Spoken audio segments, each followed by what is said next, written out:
Uzņēmumā Granīts O darbnīcā Krāslavā atrodam milzīgu dārza dekoratīvo elementu, pieminekļu un kapakmeņu kolekciju, ko uzņēmumā darbojošies speciālisti ar vairāk nekā 15 gadu pieredzi savā jomā veidojuši, ļaujot savai radošajai pieejai runāt pašai par sevi. Tos visus aplūkot var dodoties gluži kā ekskursijā, kuras laikā iespējams izvēlēties arī kādu papildinājumu sava dārza vai pagalva ainavai.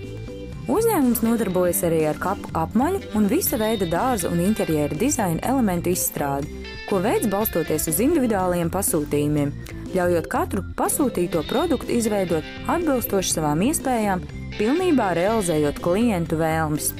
Vairāki Granīts O veidotie darbi sastopam arī Krāslavas pilsētas ielās un parkos, kur ar savu šarmu aplaimo gan pilsētas ciemiņus, gan patstāvīgos iedzīvotājus.